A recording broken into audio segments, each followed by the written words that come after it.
Hello વિદ્યાર્થી મિત્રો, આજે આપણે ધોરણ 6 ગુજરાતી પલાશ જે 2024માં નવું પાઠ્યપુસ્તક આવ્યું તેનો પાઠ 2 વાર્તા રે વાર્તા એની સમજૂતી જોઈ રહ્યા છીએ. આ વાર્તામાં એક હાથી પોતાના ઉન્માદમાં આંબાની ડાળી પરના કાગડીના ઈંડા ફોડી નાખે છે.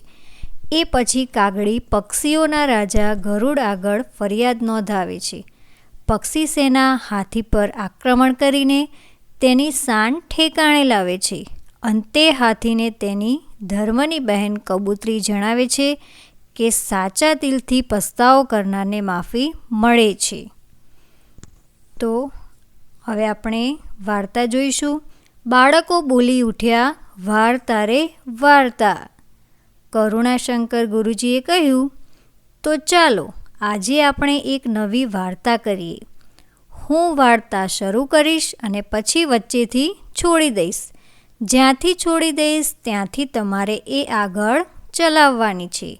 એટલે કે ગુરુજીએ કહ્યું કે હું વાર્તા કહીશ, વાર્તાની શરૂઆત કરીશ અને પછીથી તમારે એ વાર્તા આગળ શું થયું એ તમારે જોડવાનું છે. તો ગુરુજીએ વાર્તા માંડી, એટલે કે ગુરુજીએ વાર્તાની શરૂઆત કરી. એક હતો હાથી, મસ્ત અને જબરજસ્ત. ગાઢ જંગલમાં એ રહેતો. ઉનાળાનો બપોર હતો. હાથી તાપથી સિયાવિયા થઈ ગયો, એટલે કે કંટાળી ગયો, બાવરો બની ગયો. આંખો બંધ કરી એણે છાયાની ઠંડક માણી. ઘડી બે ઘડી પછી એને ટાઢક વળી. આંખ ઉગાડીને એણે જોયું તો આંબા પર લૂંબે ને ઝૂંબે કેરીઓ લચી રહી છે, એટલે કે પુષ્કળ પ્રમાણમાં કેરીઓ લાગેલી હતી. હર્ષદે વાત ઉપાડી લીધી. હાથીએ હળવેક રહીને સૂંઢ ઉચકી. ડાળીએથી કેરીઓ તોડતો જાય અને મોંમાં મૂકતો જાય. અને કેરી પણ કેવી? રસદાર અને કસદાર, એટલે કે કેરીઓ ખૂબ જ સરસ અને સ્વાદિષ્ટ હતી. ખટમધુરી અને મોંમાંથી પાણી છૂટે તેવી. હાથીની તરસ છીપી અને એને કોઠે ટાઢક વળી. હાથી ખુશખુશાલ થઈ ગયો. માથું હલાવતો, કાયા ડોલાવતો, સૂંઢ ઉછાળતો ઘેલમાં આવી ગયો. સડાક કરતી સૂંઢ ઉચકી એણે એક ડાળીને પકડમાં લીધી અને કડડ કરતી ડાળી તૂટી પડી. હાથી ખૂબ ખુશ થયો, તેથી તેને એક ડાળી પકડી અને ડાળી તૂટી ગઈ. કરુણાશંકરે વાત સાંધી આપી. ડાળી ઉપર કાગડીનો માળો હતો. માળામાં 3 ઈંડા હતા. ભોંય પર પટકાઈને ઈંડાના ફોદા નીકળી ગયા, એટલે કે 3 ઈંડા ફૂટી ગયા. ત્યાં તો ઘટાના ઊંડાણમાંથી એક કંપતો અવાજ આવ્યો. હાથી ભૈયા, તે આ શું કરી નાખ્યું? કલ્યાણીએ વાત આગળ વધારી. કાગડીએ કકડાટ મચાવી મૂક્યો. ચારે દિશાઓમાંથી ક્રાઉ ક્રાઉ ક્રાઉ ક્રાઉ કરતા કાગડા એકઠા થઈ ગયા અને હવામાં સૂંઢ વીંચતો ગર્જના કરતો હાથી ઠંડે કલેજે ચાલતો થયો. ઠંડે કલેજે એટલે કે એને સહેજ પણ પોતે જે ઈંડા ફોડી નાખ્યા છે એનું સહેજ પણ એને દુઃખ નથી. કમલે તાંતણો મેળવ્યો. કાગડીએ નાતના પંચને ફરિયાદ કરી. મહાજન, મારે આ હાથી સામે ફરિયાદ નોંધાવવી છે. એણે વગર વાંક ગુને મારા ઈંડા ફોડી નાખ્યા છે, મારા બચ્ચાની હત્યા કરી છે. કાગડીના સ્વજનોએ પણ સાદ પુરાવ્યો. કા કા કા. હસને વાત આગળ વધારી. નાતનો મુખી કાગડીને લઈ પંખીઓના રાજા ગરુડના દરબારમાં ગયો. દરવાજે ગીધની ચોકી છે. ડેલીએ કૂકડાની પડઘમ ગાજે છે. મેળીએ બુલબુલની શરણાઈ વાગે છે. ચોકમાં ન્યાયની ધજા ફરફરે છે. રાજા ગરુડ સભા ભરીને બેઠા છે. પાસે હંસનું પ્રધાનમંડળ બિરાજ્યું છે. હસીના કહે, પ્રધાનમંડળે કાગડીની ફરિયાદ સાંભળી ચુકાદો જાહેર કર્યો. ગુનેગાર હાથીને દેશવટો આપવામાં આવે. બાજ સેનાપતિ આ સજાનો તરત જ અમલ કરે. ધનજી કહે, સેનાપતિએ બાજ સૈનિકોની ટુકડી સજ્જ કરી. હાથીની શોધ આરંભાઈ. હવાઈ તપાસ શરૂ થઈ. સરોવરને માથે આવીને હવાઈ ટુકડી થંભી. સરોવરમાં પાણી હિલોળા લઈ રહ્યા છે. ચોપાસ વનરાઈ વિસ્તરી છે. ઝાડના ઝૂંડમાં પંખીઓ કલગાન કરે છે. મોર ગહેકે છે. કોયલ ટહુકે છે. કબૂતર ગૂગવે છે. હોલો ગૂ ગૂ કરે છે. અને કમળવનનો મીઠો પવન હૈયામાં હર્ષ ભરે છે. કપિલ કહે, સરોવરના છાતીપુર પાણીમાં હાથી ઊભો છે. સૂંઢમાંથી પાણીના ફુવારા ઉડાડી એ સ્નાન કરે છે. ઘડીકમાં કમળવનમાં ઘમસાણ મચાવે છે. ઘડીકમાં સૂંઢ ઊંચી કરી ઘેરા નાદે આનંદનો ચિત્કાર કરે છે. કાગડી બોલી ઉઠી છે, મારા ઈંડાનો નાશ કરનારો આ જ દુષ્ટ હાથી. બીજા સાક્ષીઓ પણ સૂર પુરાવે છે, કા કા કા. મકન કહે, અને બાજ સરદાર હવામાંથી તીર વેગે હાથી પર ધસે છે. એની પીઠ પર તીણી ચાંચનો જોરદાર ઘા મારે છે. હાથીના રંગમાં ભંગ પડે છે. એ છળી ઉઠે છે, એટલે કે હાથી ખૂબ જ ગુસ્સે થાય છે. ત્યાં તો બાજ ટુકડી એના પર ચારે બાજુથી હલ્લો કરે છે. ધમપછાડા કરતો હાથી પાણીમાંથી બહાર નીકળે છે. ઊંચી સૂંઢે અને ઊભી પૂંછડીએ નાસવા માંડે છે. બાજ સેના પીછો પકડે છે. રતન કહે, સામે માર્ગ ખુલ્લો છે. પાછળ બાજ સેનાનો હલ્લો છે. હાથીને કશો સહારો નથી. બચવાનો એકે આરો નથી. દોડ્યો જાય છે. હાંફળો ફાંફળો દોડ્યો જાય છે. હિંમત એકઠી કરીને દોડ્યો જાય છે. અને પાછળ દે માર કરતી બાજ સેના આવી રહી છે. લાલજી કહે, લીલુડા વનની હદ પૂરી થાય છે. સામે ડુંગરની આડી દિવાલ ખડી છે. ડુંગરની પેલે બાજુ વેરાન છે. ડુંગરની સાંકડી ઘાટીમાંથી હાથી બહાર નીકળી જાય છે. અને આમ હાથી હદપાર થાય છે. હદપાર થવું એટલે કે તેને જંગલની હદની પેલે પાર જવા માટે સજા કરવામાં આવે છે કે તેને જંગલમાં આવવું નહીં. તેથી તે હદપાર થાય છે. કરુણાશંકર કહે, હાથી ભૈયા, તને આ શું સૂઝ્યું? રોજ સવાર સાંજ પેલા આંબાની ઘેરી ઘટામાંથી એ દર્દભર્યો અવાજ આવતો હતો. એ અવાજ ધોળી કબૂતરીનો હતો. હાથીની એ ધર્મની બહેન હતી. ભૈયાએ કરેલા અપરાધથી એ ગમગીન હતી. ગમગીન હતી એટલે કે દુઃખી હતી. એની હદ પારીથી એ બેચેન બની હતી. એ હર ઘડી મૂંગું મૂંગું કલ્પાંત કરતી હતી, એટલે કે દુઃખ વ્યક્ત કરતી હતી કે દિવસો પર દિવસો વીતતા હતા. શું કરવું એ એને સૂઝતું ન હતું. નરીમાન કહે, એને એકાએક એક વિચાર આવ્યો. સવારનું પહેલું કિરણ ફૂટતાં જ એ ઉડી નીકળી, વન વટાવ્યું, ડુંગરની દિવાલ ઓળંગી, પોતાના હાથી ભૈયાની શોધમાં એ નીકળી પડી. ખુરશીદ કહે, આકાશમાં ભાગ્યે જ કોઈ ભૂલ્યું ભટક્યું પક્ષી નજરે પડે છે. ધરતી પર ભાગ્યે જ કોઈ પ્રાણી આંખે ચડે છે. નાના નાના ઝાડવાથી ધરતીના છેડા સુધીનો આખો પટ છવાયો છે. એકાદ આછું પાતળું ઝરણું વહી રહ્યું છે. આખા વેરાન પટમાં એ એકલી જ આંખ ઠારતી લીલી પટ્ટી છે. એ પટ્ટીના ઝાડવાના આછા અધૂરા છાંયડામાં હાથી શરીર સંકોચીને પડ્યો છે. પોતે કરેલા પાપનો એને પસ્તાવો થાય છે. ફાલ્ગુન કહે, એને કોઈકની પાંખોના ફફડાટનો ભાસ થાય છે. એ ઘેનમાંથી જાગે એ પહેલાં જ એક ધીમો મીઠો અવાજ એના કાને અથડાય છે.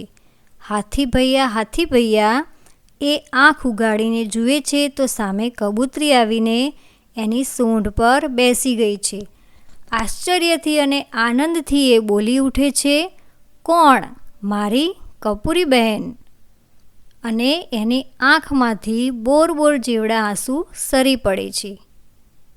વિશાખા કહે, કબૂતરી કહે, ભૈયા, આનંદના આવેગમાં તું ભાન ભૂલ્યો, ન કરવાનું કરી બેઠો. તારે મન તો હસવું હતું, પણ પેલી બિચારી કાગડીના ઈંડાનો ગાણ નીકળી ગયો. એટલે અહીં કબૂતરી કહે છે કે તારા મન એ મજાક હતી, પણ તેનું પરિણામ ખૂબ જ ખરાબ આવ્યું અને ઈંડા ફૂટી ગયા. રણમલ કહે, હાથી કહે છે, બહેન, જોરના તોરમાં હું વિવેક ભૂલ્યો, હસવામાંથી ખસવું થઈ ગયું. એટલે કે મજાક કરવા જતાં ખરાબ પરિણામ આવ્યું. આજે એનો મને ખૂબ પસ્તાવો થાય છે. હે બહેન, કાગડી મને માફી આપશે? રાગીણી કહે, કબૂતરી કહે છે, તારા પાપનો તને પસ્તાવો થયો છે. એ પસ્તાવામાં તારું અભિમાન ઓગળી ગયું છે. તું કાગડીની માફી માંગવા તૈયાર થયો છે. મારા મનમાં એક વિચાર આવે છે. હું પક્ષીઓના રાજા ગરુડ પાસે જાઉં અને તારે માટે દયાની યાચના કરું. સાચા દિલનો પસ્તાવો કરનારને માફી મળે જ છે. ધીરજ કહે અને કબૂતરી ઉડીને સીધી રાજા ગરુડ પાસે પહોંચી ગઈ. ગરુડે કબૂતરીની વાત સાંભળી એણે હાથીની હદપારીની સજા માફ કરી. કરુણાશંકર કહે, હવે હાથી પોતાના વનમાં પાછો ફરે છે. એના માથા પર ધોળી કબૂતરી બેઠી છે. હર્ષના ગીતો ગાતી કબૂતરી એને પેલા આંબાની વાટે દોરે છે, એટલે કે આંબા તરફ લઈ જાય છે. ધીમી ગતિથી એ આંબા નીચે આવીને ઊભો રહે છે. એ ધીમેથી સૂંઢ ઉંચકે છે અને લાંબો ચિત્કાર કરે છે. એ ચિત્કારથી આંબાની કુંજો ગુંજી ઉઠે છે. ઝાડના ઝૂંડમાં આ ગર્જનાના પડઘા પડે છે અને મીઠા અવાજે ગાતી કોયલ હાથીને માથે આવીને બેસે છે. અહીં શબ્દાર્થ આપ્યા છે. શિયાવિયા થવું એટલે કે ગભરાયેલા હોવું, એટલે કે ગભરાયેલું અથવા બાવરું. ઘડી બે ઘડી, જરાવાર, થોડો વખત. ફોદો એટલે કે લોચો. અહીં જે ઈંડા ફૂટી ગયા તેની વાત છે, તો ઈંડાનો લોચો. કકડાટ, કજિયો, રડારોળ અને કલ્પાંત. ગમગીન એટલે ઉદાસ, ખિન્ન. યાચના, વિનંતી અથવા પ્રાર્થના. હદપારી, હદપાર કે હદબાર થવું તે. હાંફળું ફાંફળું એટલે કે ગભરાયેલું, બેબાકડું. ચિત્કાર એટલે ચીસ. કસદાર એટલે કે રસાળ. રૂઢિપ્રયોગો આપ્યા છે. મોંમાંથી પાણી છૂટવું એટલે કે ખાવાની ઈચ્છા થવી, મોંમાં લાળ છૂટવી. ગાળ નીકળી જવો તો ભયંકર સંહાર થઈ જવો, પાયમાલી થઈ જવી. હસવામાંથી ખસવું થવું, મજાક કરવા જતાં ખરાબ પરિણામ આવવું. અભિમાન ઓગળી જવું, ગર્વ જતો રહેવો. ઘેલમાં આવી જવું એટલે કે આનંદમાં આવી જવું. શબ્દ સમૂહ માટે એક શબ્દ આપ્યો છે, ઢોલ જેવું વાદ્ય, જેને આપણે પડગમ કહીએ છીએ. અહીં આપણે આ પાઠની સમજૂતી પૂર્ણ કરી. તો અહીંયા વાતચીતમાં કેટલાક પ્રશ્નો આપ્યા છે. પહેલો પ્રશ્ન છે કે તમને કોણ કોણ વાર્તા સંભળાવે છે? તો અહીંયા તમને જે વાર્તા સંભળાવતા હોય તેના વિશે તમે લખી શકો છો, અથવા આ રીતે પણ લખી શકો કે મને મમ્મી પપ્પા, દાદા દાદી અને નાના નાની વાર્તા સંભળાવે છે. બીજો પ્રશ્ન છે, તમને કેવી કેવી વાર્તાઓ સાંભળવી ગમે? મને રાજા રાણીની, રાક્ષસોની, પશુ પંખીઓની, જંગલની વાર્તાઓ ગમે છે. તેમજ બુદ્ધિનો વિકાસ કરે તેવી વાર્તાઓ સાંભળવી ગમે છે. પ્રશ્ન 3, તમે પશુ પંખીઓની ભાષા જાણતા હો તો શું કરો? તો આપણે લખી શકીએ કે હું પશુ પંખીઓની ભાષા જાણતો હોત તો તેમની સાથે દરરોજ રમતો રમું અને વાતો કરું. પ્રશ્ન 4. પશુ પંખીઓને આપણા સાથી સંગી કહેવાય કેમ? હા, પશુ પંખીઓને આપણા સાથી સંગી કહેવાય કારણ કે બળદ આપણને ખેતીમાં ઉપયોગી છે. ગાય, ભેંસ, બકરી વગેરે દૂધ આપે છે. પશુ પંખીઓ પર્યાવરણનું સંતુલન જાળવવામાં મદદ કરે છે. પ્રશ્ન 5. આ વાર્તામાંથી તમને કોનું પાત્ર ગમ્યું કેમ? તો આ વાર્તામાં મને કબૂતરીનું પાત્ર ગમ્યું કેમ કે તે પક્ષીઓના રાજા ગરુડ પાસે જઈ હાથીની સજા માફ કરાવે છે અને હાથીને વનમાં પાછો લાવવામાં મદદ કરે છે. તો આ વાર્તામાં તમને જે પાત્ર ગમ્યું હોય એના વિશે પણ તમે લખી શકો છો. પ્રશ્ન 6. તમને ક્યારેય કોઈ બાબતનો પસ્તાવો થયો છે કેમ? તો આપણે કહી શકીએ કે હા, મને એક વખત પસ્તાવો થયો હતો કેમ કે હું મમ્મી આગળ જૂઠું બોલ્યો હતો. આપણે ક્યારેય જૂઠું બોલવું ન જોઈએ. તો અહીંયા પણ તમને જે પસ્તાવો થયો હોય તેના વિશે પણ તમે તમારા વિચારો લખી શકો છો. બીજી પ્રવૃત્તિ કે નીચેના વાક્યોને પાઠને આધારે ઘટનાક્રમમાં ગોઠવો. તો પહેલાં આ 5 વાક્યોનું વાંચન કરવાનું અને પછી એને ઘટનાક્રમમાં ગોઠવવાના છે. તો પહેલાં આવશે તાપથી સિયાવિયા થયેલો હાથી ઘટાદાર આંબા હેઠળ આવીને ઊભો. બીજું વાક્ય સેનાપતિએ બાજ સૈનિકોની ટુકડી સજ્જ કરી. સરોવરના છાતીપુર પાણીમાં હાથી ઊભો છે. ડુંગરની સાંકડી ઘાટીમાંથી હાથી બહાર નીકળી જાય છે અને હાથી હદપાર થાય છે. પાંચમું વાક્ય હર્ષના ગીત ગાતી કબૂતરી હાથીને પેલા આંબાની વાટે દોરે છે. ત્રીજી પ્રવૃત્તિ પ્રશ્નોના જવાબ લખો. પહેલો પ્રશ્ન કાગડીએ શા માટે કકળાટ મચાવી મૂક્યો? હાથીએ સૂંઢ વડે એક ડાળી તોડી નાખી. એ ડાળી ઉપર કાગડીનો માળો હતો. માળામાં 3 ઈંડા હતા જે ફૂટી ગયા, તેથી કાગડીએ કકળાટ મચાવી મૂક્યો. પ્રશ્ન 2 કાગડીએ નાતના પંચને શી ફરિયાદ કરી કેમ? તો કાગડીએ નાતના પંચને ફરિયાદ કરી કે મહાજન, મારે આ હાથી સામે ફરિયાદ નોંધાવવી છે. એણે વગર વાંક ગુને મારા ઈંડા ફોડી નાખ્યા છે, મારા બચ્ચાની હત્યા કરી છે. પ્રશ્ન 3 કાગડીની ફરિયાદ સાંભળી પ્રધાનમંડળે શો ચુકાદો જાહેર કર્યો? તો કાગડીની ફરિયાદ સાંભળી પ્રધાનમંડળે ચુકાદો જાહેર કર્યો કે ગુનેગાર હાથીને દેશવટો આપવામાં આવે. બાજ સેનાપતિ આ સજાનો તરત જ અમલ કરે. પ્રશ્ન 4 ગરુડ રાજાના દરબારનું વર્ણન કરો. તો ગરુડ રાજાના દરબારના દરવાજે ગીધની ચોકી છે. ડેલીએ કૂકડાની પડગમ ગાજે છે. મેળીએ બુલબુલની શરણાઈ વાગે છે. ચોકમાં ન્યાયની ધજા ફરફરે છે. રાજા ગરુડ સભા ભરીને બેઠા છે. પાસે હંસનું પ્રધાનમંડળ બિરાજ્યું છે. પ્રશ્ન 5 પક્ષીઓએ હાથીને હદપાર કેવી રીતે કર્યો? સરોવરમાં સ્નાન કરી રહેલા હાથી પર બાજ સરદાર હવામાંથી તીર વેગે હાથી પર ધસે છે. એની પીઠ પર તીણી ચાંચનો જોરદાર ઘા મારે છે.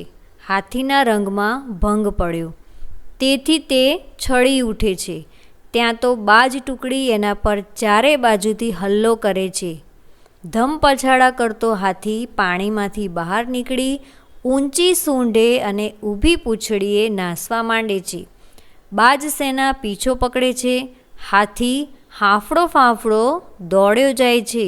ડુંગરની સાંકડી ઘાટીમાંથી હાથી બહાર નીકળીને હદપાર થાય છે. પ્રશ્ન 6 હાથીને કઈ વાતનો પસ્તાવો થતો હતો કેમ?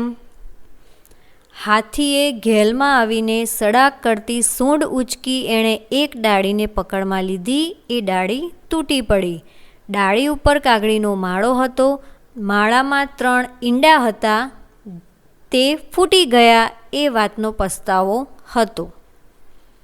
પ્રશ્ન 7. કબૂતરીએ હાથીની સજા માફ ન કરાવી હોત તો?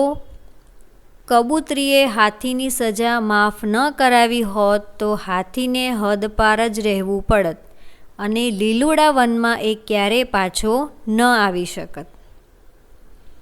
પ્રવૃત્તિ 4. આ પાઠમાંથી પ્રાણીઓના અવાજ રજૂ કરતા વાક્યો શોધીને લખો. ઉદાહરણ: કાગડી તો જોર જોરથી કા કા કરે છે. તો બીજા ઉદાહરણ પણ આપણે જોઈશું. મોર તો મોર ગહેકે છે. કોયલ ટહુકે છે. કબૂતર ગૂગવે છે. હોલો ઘૂ ઘૂ કરે છે અને ચકલી ચી ચી કરે છે. પ્રવૃત્તિ 5. આપેલા શબ્દોને આધારે ફકરો બનાવો. તો અહીંયા તમને કેટલાક શબ્દો આપ્યા છે. પશુ પંખી, રાજા, સજા, પ્રજા, જંગલ, કલરવ, કકળાટ અને રાજ દરબાર. તો આ બધા જ શબ્દોનો ઉપયોગ કરી અને એક સરસ આપણે ફકરો બનાવવાનો છે. તો તમે તમારી રીતે પણ ફકરો લખી શકો છો અથવા આ રીતે લખો. એક ઘનઘોર જંગલ હતું. તેમાં ઘણા બધા પશુ પંખી સંપીને રહેતા હતા. ત્યાં દરરોજ પંખીઓનો મધુર કલરવ સાંભળવા મળતો હતો. તે જંગલના એક ઝાડ પર એક વાંદરો અને સુગરી રહેતા હતા. સુગરી હંમેશા વાંદરાને ઠંડી, ગરમી કે વરસાદથી બચવા માટે તેના જેવું સુંદર ઘર બનાવવા સમજાવતી હતી. એકવાર ધોધમાર વરસાદમાં વાંદરો ઠંડીથી ધ્રુજતો હોય છે ત્યારે સુગરી ફરીથી તેને ઘરના ફાયદા ગણાવવા લાગે છે. આથી ગુસ્સે થયેલો વાંદરો સુગરીનો માળો તોડી નાખે છે. સુગરીને પણ ધોધમાર વરસાદને સહન કરવો પડે છે. તેથી તે વરસાદ બંધ થતાની સાથે જ કકળાટ કરી મૂકે છે. ઝાડ પરના બધા પંખીઓ તેની વાતમાં સાક્ષી ભરે છે. તેઓ વાંદરાની ફરિયાદ લઈને પંખીઓના રાજા ગરુડ પાસે જાય છે. રાજા ગરુડ પોતાના રાજ દરબારમાં બેસીને પોતાની પ્રજાની સુખ સુવિધાઓ અંગે પ્રધાનમંડળ સાથે ચર્ચા કરી રહ્યા હોય છે. સુગરી ત્યાં જઈને પોતાની ફરિયાદ રજૂ કરે છે. સુગરીની ફરિયાદ સાંભળીને રાજા ગરુડ વાંદરાને જંગલ છોડીને શહેરમાં જતા રહેવાની સજા ફરમાવે છે. પ્રવૃત્તિ 6. કૌંસમાં આપેલા શબ્દોનો ઉપયોગ કરી ખાલી જગ્યા પૂરો. તો અહીંયા તમને કૌંસમાં શબ્દો આપ્યા છે. તીર વેગે, કડડ, હળવેક, સડાક અને હાંફળો ફાફડો. તો આનો ઉપયોગ કરી આપણે ખાલી જગ્યા પૂરવાની છે. પહેલી ખાલી જગ્યા: હાથીએ સડાક કરતી સૂંઢ ઉચકી. બીજી ખાલી જગ્યા: હાથીએ એક ડાળીને પકડમાં લીધી અને કડક ડાળી તૂટી પડી. હાથીએ હળવેક રહીને સૂંઢ ઉચકી. 4 નંબર: હાથી હાંફળો ફાંફળો દોડ્યો જાય છે. 5.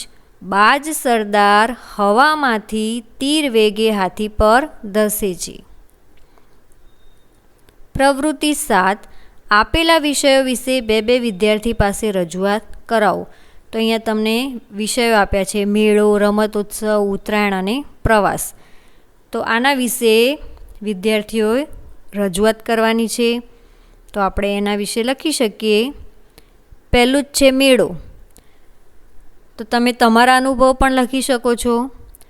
આપણા દેશમાં મેળો કોઈ વિશાળ મેદાનમાં કે નદી તટે કે કોઈ રમણીય પ્રાકૃતિક સ્થળે ભરાય છે. મેળો એટલે હરવા ફરવાનું અને મોજ મસ્તી કરવાનું સ્થળ. મેળાનો અર્થ થાય મિલન મેળાપ. મેળામાં મીઠાઈ, રમકડા, ઘર વખરી, સુશોભનની વસ્તુઓ, પગરખાં, માટીના વાસણો વગેરેની બજાર ભરાય છે. આ બજારમાંથી લોકો પોતપોતાની પસંદગીની વસ્તુઓ ખરીદે છે. ચકડોળ જેવા વિવિધ મનોરંજનના સાધનો પણ મેળામાં હોય છે. મેળો સૌના હૈયાને આનંદ આપે છે. મેળામાં ઘણું જોવા અને જાણવા મળે છે. મેળો માનવીઓના જીવનમાં દુઃખ અને ચિંતાઓને વિસરાવી સુખની અનુભૂતિ કરાવે છે. આમ મેળો એ લોકજીવનનો પ્રાણવાયુ છે.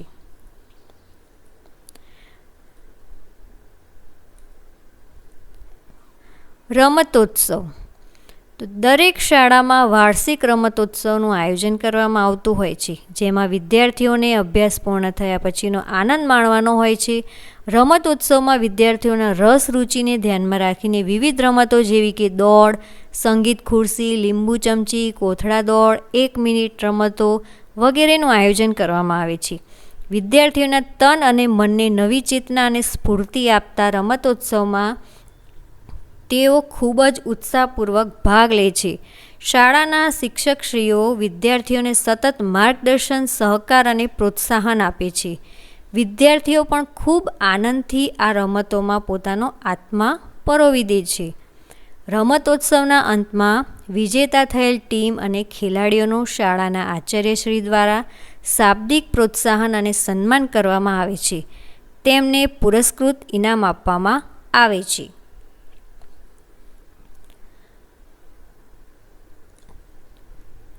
ઉત્તરાયણ. ઉત્તરાયણ એ 14મી જાન્યુઆરીના રોજ ઉજવવામાં આવે છે. તે નાના મોટા સૌનો પ્રિય તહેવાર છે.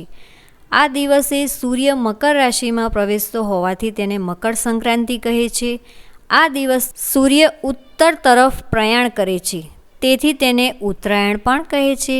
ઉત્તરાયણમાં પતંગ રસિયાઓ પતંગ લાવે છે અને દોરી રંગાવી લે છે. ઉત્તરાયણના દિવસે વહેલી સવારથી જ પતંગ રસિયાઓ ધાબે જઈને પતંગ ચગાવે છે. આકાશમાં પતંગ યુદ્ધ જામે છે. રંગબેરંગી પતંગોથી આકાશ છવાઈ જાય છે.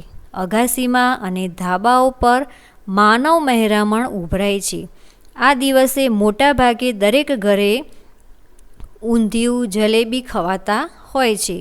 ગોળ, તલ, સિંગની ચીક્કી, શેરડી, બોર આ દિવસે લોકો ખાય છે. ઉત્તરાયણના દિવસે દાન કરવાનો મહિમા છે. પ્રવાસ.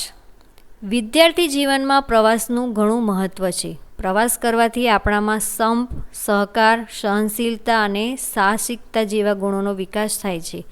આપણે આપણું કામ જાતે કરતાં શીખીએ છીએ. સૌંદર્યને નિહાળવાની આપણી દ્રષ્ટિ વિકસે છે. આપણને નવું નવું જોવા અને જાણવા મળે છે. વિવિધ પ્રદેશોના સમાજ જીવન, ભૌગોલિક પરિસ્થિતિ વગેરેની માહિતી પુસ્તકો વાંચીને મેળવવા કરતાં પ્રત્યક્ષ જોવાથી વધારે સારી રીતે સમજી શકાય છે અને સહેલાઈથી યાદ રહે છે. પ્રવાસમાં આપણે ઘણા ઐતિહાસિક, ધાર્મિક અને પ્રાકૃતિક સ્થળોની મુલાકાત લઈએ છીએ. તેનાથી આપણને વિવિધ પ્રદેશના કલા, શિલ્પ, સ્થાપત્ય, ધાર્મિક પરંપરા, જીવનશૈલી વગેરેનો પરિચય મળે છે. પ્રવાસથી આપણને શાંતિ અને આનંદનો અનુભવ થાય છે. પ્રવાસ સામૂહિક જીવનનો અનુભવ કરાવે છે. પ્રવાસમાં આપણને દરેક જગ્યાએ ઘર જેવી સગવડો ન મળે, તેથી અગવડો વેઠવાની ટેવ પડે છે. આમ પ્રવાસ એ જીવનની પ્રયોગશાળા બની રહે છે. પ્રવૃત્તિ 8 ઉદાહરણ મુજબના શબ્દો કોષ્ટકમાં લખો. ઘટા તો ઘટાદાર, કસ કસદાર. તો એવી જ રીતે આગળ જોઈશું. રસ રસદાર, અણી અણીદાર, મલાઈ મલાઈદાર, સુગંધી સુગંધીદાર, વજન વજનદાર, જોર જોરદાર, નસીબ નસીબદાર, ખુશ્બુ ખુશ્બોદાર. એવી જ રીતે નવા શબ્દો લખીશું. ઈમાન ઈમાનદાર, જમીન જમીનદાર. પ્રવૃત્તિ 9 નીચેના વાક્યો કોણ બોલી શકે તે એકમમાંથી શોધી લખો. પહેલું વાક્ય છે કે અપરાધી હાથીને રાજ્યમાંથી કાઢી મૂકવામાં આવે. તો આવું વાક્ય કોણ બોલી શકે? તો રાજા ગરુડ. બીજું છે ભાઈ તે તો હર્ષમાં ને હર્ષમાં ન કરવાનું કર્યું. તો આ વાક્ય કોણ બોલી શકે? કપૂરી એટલે કે કપૂરી નામની કબૂતરી આ વાક્ય બોલી શકે. ત્રીજું છે પંચ પરમેશ્વર હાથીના આ કૃત્ય સામે મને વાંધો છે. તો આ વાક્ય કાગડી બોલે. મેં હર્ષના આવેગમાં આવીને જે કૃત્ય કર્યું તેનો મને ખૂબ જ પસ્તાવો છે. તો કોને પસ્તાવો થયો? હાથીને. પાંચમું વાક્ય, તું તારા અપરાધની ક્ષમા ઈચ્છે છે એમ હું પક્ષીરાજ ગરુડ પાસે જઈને કહીશ. તો આ વાક્ય કોણ બોલે? કપૂરી, એટલે કે કપૂરી નામની કબૂતરી. પ્રવૃત્તિ 10, મુદ્દા પરથી વાર્તા લખો. તો અહીંયા મુદ્દા આપ્યા છે. એક છોકરો જંગલમાં ફરવાનો શોખ, અવનવી વનસ્પતિ વિશે જાણવું, એક ચમત્કારિક લાકડું મળવું, વસ્તુને લાકડાનો સ્પર્શ થતાં રંગ બદલવો, છોકરાનું કુતૂહલ, ઘણી વસ્તુઓના રંગ બદલવા, છોકરાનો પસ્તાવો અને કુદરતે બનાવેલી વસ્તુઓની પ્રશંસા. તો આ મુદ્દા પરથી આપણે વાર્તા બનાવવાની છે. તો આપણે વાર્તા બનાવીશું કે એક છોકરો હતો, તેને તેના પિતાની જેમ જ જંગલમાં ફરવાનો ખૂબ જ શોખ હતો. તે દર રવિવારે તેના પિતા સાથે જંગલમાં ફરવા જતો હતો. તે જ્યારે પણ તેના પિતા સાથે જંગલમાં જતો ત્યારે તે તેના પિતાને રસ્તામાં આવતી દરેક નવી વનસ્પતિ વિશે પૂછતો. જો તેના પિતાને તે વનસ્પતિનું નામ ખબર ન હોય તો તે છોકરો ફોટા પાડીને ઇન્ટરનેટની મદદથી માહિતી મેળવવાનો પ્રયત્ન કરતો. એક દિવસ તેના પિતાજી જંગલમાં તળાવના કિનારે કંઈ તપાસી રહ્યા હતા. ત્યારે તે આજુબાજુના વિસ્તારમાં બધું જોઈ રહ્યો હતો. તેને ઝાડીમાં પડેલ એક ચમત્કારિક લાકડું જોવા મળ્યું કે જેની આસપાસના છોડના પાંદડાનો રંગ બદલાયેલો હતો. તે છોકરો લાકડું લઈને થોડે દૂર રહેલા બીજા છોડને અડાડતા તેના પાંદડાઓનો રંગ પણ બદલાઈ ગયો. તે છોકરાએ એ લાકડાને પિતાથી છુપાઈને તેની બેગમાં લઈ લીધું. તે ઘરે આવીને ઘણી બધી વસ્તુઓને તે લાકડાનો સ્પર્શ કરાવવા લાગ્યો અને તે વસ્તુનો રંગ કુદરતે બનાવેલા રંગથી અલગ અલગ થવા લાગ્યો. શરૂઆતમાં થયેલા ફેરફારથી તે ખૂબ આનંદિત થઈ ગયો, પરંતુ થોડા જ સમયમાં તે આ ફેરફારથી કંટાળી ગયો, કારણ કે બદલાયેલા રંગો કુદરતે બનાવેલ રંગો કરતાં સારા લાગતા નહોતા. તેને સમજાઈ ગયું કે કુદરતે દરેકને જે રંગ, રૂપ, આકાર આપ્યા છે તે ઉચિત છે. મનુષ્યએ તેમાં ફેરફાર કરવાથી બચવું જોઈએ. આથી તે કુદરતે બનાવેલી વસ્તુઓની પ્રશંસા કરવા લાગ્યો. પ્રવૃત્તિ 11, રેખાંકિત શબ્દોનું નીચેના કોષ્ટકમાં વર્ગીકરણ કરો. તો અહીંયા તમને એક ફકરો આપ્યો છે અને એમાં કેટલાક શબ્દો રેખાંકિત કર્યા છે. ગયા રવિવારે અમે સહકુટુંબ પોળોના જંગલમાં ફરવા ગયા. પોળો સાબરકાંઠા જિલ્લામાં આવેલું સુંદર સ્થળ છે. ત્યાં કુદરતી સૌંદર્ય તો માણવાલાયક છે જ, પણ ત્યાંના પ્રાચીન સ્થાપત્યો પણ રોમાંચ કરાવે તેવા છે. અમે જંગલમાં ખૂબ મજા કરી તથા અવનવા નાસ્તા અને શરબતની ઉજાણી કરી. ત્યાં શાળાના વિદ્યાર્થીઓનું આનંદ કરતું ટોળું જોવાની ખૂબ જ મજા આવી. હાથમતી નદીમાં મસ્તી કરતું બાલવૃંદ જોઈને મન પ્રફુલ્લિત થયું. તો આ કેટલાક રેખાંકિત શબ્દો છે, તેને આપણે કોષ્ટકમાં વર્ગીકૃત કરવાના છે. તો અહીંયા જાતિવાચક નામપદ, વ્યક્તિવાચક નામપદ, સમૂહવાચક નામપદ અને ભાવવાચક નામપદ આપેલા છે. તો આપણે સૌથી પહેલાં જોઈશું જાતિવાચક નામપદ. એટલે કે કોઈ પણ જાતિ દર્શાવતું પદ હોય તેને આપણે જાતિવાચક નામપદ કહી શકીએ. જેમ કે જંગલ, જિલ્લા, સ્થાપત્યો, શાળા અને વિદ્યાર્થીઓ. તો આ જાતિવાચક આવશે, કારણ કે તે સમગ્ર જાતિ સૂચવે છે. એવી જ રીતે વ્યક્તિવાચક, તો રવિવાર. કયો વાર? તો રવિવાર એ નક્કી જ છે, તેથી તે વ્યક્તિવાચક કહેવાય. પોળો, એ પણ જે સ્થળનું નામ છે તે નિશ્ચિત છે કે આ જ સ્થળની વાત થઈ, એટલે એ પોળો પણ વ્યક્તિવાચકમાં આવશે. એવી જ રીતે સાબરકાંઠા અને હાથમતી. સમૂહવાચક, જે સમૂહ દર્શાવે તેને સમૂહવાચક કહેવાય. તો સહકુટુંબ, એટલે કે અહીંયા કુટુંબની વાત છે તો તે પણ સમૂહ બતાવે. બાલવૃંદ અને ટોળું, તો એ પણ સમૂહ દર્શાવે છે, તેથી તેને આપણે સમૂહવાચક નામપદ કહીશું. ભાવવાચક, જે ભાવ બતાવે તેવા શબ્દો ભાવવાચક નામપદ કહેવાય. તો અહીંયા સુંદર, સૌંદર્ય, રોમાંચ, આનંદ, મજા અને મસ્તી એ ભાવવાચક નામપદ થશે. તેવી જ રીતે બીજા બે શબ્દો છે કે નાસ્તો અને શરબત. તો નાસ્તો અને શરબત એ દ્રવ્યવાચક નામપદ કહેવાય. તેથી આપણે આ રીતે પણ લખી શકીએ. પ્રવૃત્તિ 12. રેખાંકિત પદને સ્થાને કયા પદો મૂકી શકાય અને તેને શું કહેવાય? તો આપણે આગળ આ ફકરામાં જોઈશું કે સુગંધા 8 વર્ષની છોકરી છે. સુગંધા ઉત્સવ પ્રિય છે. તો અહીંયા તમે રેખાંકિત શબ્દ જોશો તો બધે સુગંધા, સુગંધાના, સુગંધાને.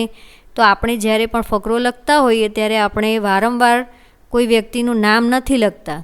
તો એની જગ્યાએ આપણે જે શબ્દ ઉમેરીએ તે આપણે લખીશું. તો શરૂઆત કરીએ કે સુગંધા 8 વર્ષની છોકરી છે.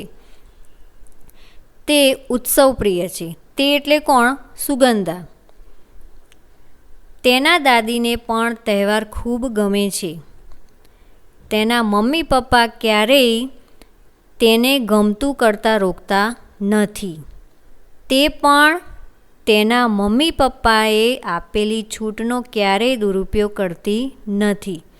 તેથી તેને તેના ઘરના બધા જ સભ્યો ડાહી ડમરી કહે છે. તો અહીંયા આપણે તે, તેને, તેના જે શબ્દો મૂક્યા તેને આપણે શું કહી શકીએ? તો તેને સર્વનામ કહેવાય. તો આપણે કહી શકીએ કે નામની જગ્યાએ વપરાય તેને સર્વનામ કહે છે. એટલે કે જ્યાં નામ આપેલું હોય તેની જગ્યાએ જે આપણે શબ્દ મૂકીએ તે શબ્દને આપણે સર્વનામ કહીએ છીએ. ભાષા સજ્જતા. તો અહીંયા નામપદની સમજ આપી છે તમને. તે ટિકિટ લાવ્યો છે. વેદ સાહેબનો પત્ર છે. કાગળ કાઢીને મારા હાથમાં મૂક્યો. નિરંજન એક રવિવારે મારે ત્યાં આવ્યો. તો પહેલા વાક્યમાં ટિકિટ વિશેની, બીજામાં પત્ર વિશેની, ત્રીજામાં કાગળ વિશેની, ચોથામાં નિરંજન વિશેની વાત છે. તે શબ્દો કોઈ પદાર્થ, વ્યક્તિ વગેરેને સૂચવે છે. ટિકિટ, પત્ર, કાગળ, હાથ, નિરંજન, રવિવાર વગેરે નામો છે. તો વ્યક્તિ, પદાર્થ, વસ્તુ વગેરેની ઓળખ માટેના શબ્દને નામ કહે છે. આ નામો જ્યારે વાક્યમાં વપરાય છે ત્યારે નામપદ તરીકે ઓળખાય છે. એક વાક્યમાં એક કે એક કરતાં વધુ નામો હોઈ શકે, કારણ કે એમાં ઘણી વ્યક્તિઓ કે પદાર્થોની વાત કરવામાં આવી છે.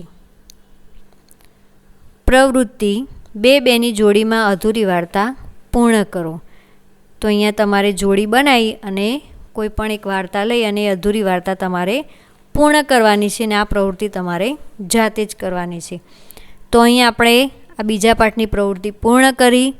આ વિડીયો તમને કેવો લાગ્યો એ અમને જરૂરથી જણાવજો. અને અમારી ચેનલને સબસ્ક્રાઈબ ના કરી હોય તો સબસ્ક્રાઈબ કરી દેજો. ધન્યવાદ.